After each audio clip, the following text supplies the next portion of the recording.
баъди харидани Мбаппе аз ҷониби Реал Мадрид, коршиносон мегуфтанд ки Барселона набояд аз ҳарифаш дар тарс бошад, вале аксарият ба ин бовар надоштанд. омили натарсидани Барселона аз Реал Мадрид ва суперҳайати он як кӯдак аст ва моро пайгир бошеду дар ин боро маълумоти бештар пайдо кунед. бозиҳои чемпионатҳо дар Аврупо бо ҷӯшу хуруш идома доранд ва мо аллакай шоҳиди камбекҳо ва голҳои зебо шуда истодаем. шумо метавонед тамошои ин ва дигар бозиҳоро бо хизматрасониҳои 1x ҷолибтар гардонед. он ҷо регистратсия осон ва пардохт аз тамоми гӯшаву канори дунё дастрас мебошад. ана барои шаҳрвандони Тоҷикистон бошад, дар аввалин ҳисобпуркунӣ то 8000 сомонӣ бонус бо промокоди ташфут пешниҳод мешавад. силкаи бозӣ дар комментария. ба ҳама муваффақият. бале, ана ҳамин кӯдак муқобили галактикоси нав истодагарӣ мекунад. номи ӯ Ламин Ямал ва дебюти профессионалии худро дар синни 15-солагӣ анҷом додааст. аз он лаҳза ӯ борҳо номашро дар таърих нависту манънашаванда гаштааст. Ямал ҷавонтарин голзан дар суперҷоми Испания, Копа дел Рей, Ла Лига, Евро ва тими миллии Испания шуд.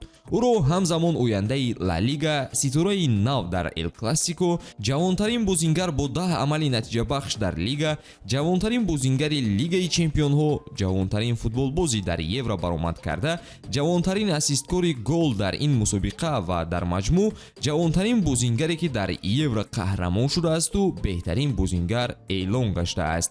ин натиҷаҳо давом доранд ва бояд қайд кард ки Ямал дар Евро тавонист ки аз ҳама бештар дар як мусобиқа ассистҳоро ба номаш сабт кунад. ин ҳама дар синни 17-солагиаш мебошад. акнун новбаста ба он ки кадом мунтахаб ва дастаро шумо мухлисӣ мекунед, бояд таланти ин кӯдакро нодида нагиред. ӯ қодир аст ки ӯҳдадориёи ҳама намуд мушкилиҳоро ба ӯҳда гираду дастаашро ба пеш барад. Ямал бо ин натиҷаҳои худ таърихнависӣ мекунад. нигаред ки ҳар боре ки Реал Мадрид ҳайати қавӣ ҷамъ меорад, Барселона посухи худро дорад. ҷавоби каталониҳо ҳамеша бо як бозингар мешавад. вақте Мадрид галактикосро бо ҷалби Роналдо, Бекхем, Фиго, Зидан ва Раул сохт, Барселона бо як бозингар Роналдиньо ҷавоб дод. маҳз ӯ буд ки Роналдо, Зидан ва Раул танҳо як ҷоми Ла Лигаро дар вақти дар Мадрид буданашон гирифта буданд. солҳо баъд Реал Мадрид боз версияи нави галактикосро ҷамъ овард. ҳайати онҳо Криштиану Роналдо, Карим Бензема, Кака, Гонсало Игуаин, Хаби Алонсо, Анхел Ди Мария, Месут Озил, Гарет Бейл, Тони Крос, Лука Модрич ва Хамес Родригесро дар бар мегирифт. дар рӯи коғаз ин ҳайати хатарноктарин буд ва тахмин мерафт ки онҳо солҳо дар Испания шоҳигарӣ мекунанду Барселонаро шонсе нахоҳанд дод. аммо ин аз ҳақиқат хеле фарқ мекард. ин навбат ин бозингари беҳамто Лионел Месси ба наҷоти Барселона пардохт. дар 10-солаи 2009 то ба 2019 бо галактикоси нав Реал Мадрид ҳамагӣ 2 ҷоми Ла Лигаро болои сар бардошт, вақте ки Барса 7 маротиба қаҳрамон шуд. он замон ҳамлагарони Барселона 7 кафши тиллоӣ доштанду аз Реал бошад 3 маротиба. ҳамзамон ғалаба бо ҳисобҳои калон дар ҳисоби Барселона 6-2 соли 2009, 5-0 соли 2010, 4-0 соли 2015, 3-0 соли 2017 ва 5-1 соли 2018.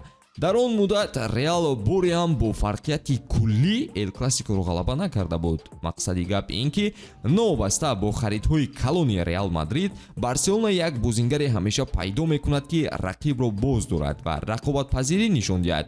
ҳоло бошад ба назар таърих такрор шуда истодааст. Реал Мадрид боз ҳайати қавитаринро бо ҷалби Винисиус, Килиан Мбаппе, Родриго, Ҷуд Беллингем, Эндрик ва Арда Гюлер ҷамъ оварду насли нави ҷавон аз Ла Лига ба майдон омада муқобилият ба онҳо нишон дода истодааст. Ямал бо 17-солагӣ аллакай беҳтарин дар Ла Лига ва ҳамзамон дар ҷаҳон номида шуда истодааст. ба фикри шумо Барселона бо доштани Ламин Ямал дар ҳайаташ имсол қаҳрамониро дар Испания соҳиб шуда метавонад? ҳатман фикру назари худро бидуни ҳарфҳои қабеҳ дар комментария қайд карда наворҳои ҷадидро мунтазир бошед. ба ҳамин тамом дӯстон, то наворҳои баъдӣ хайр.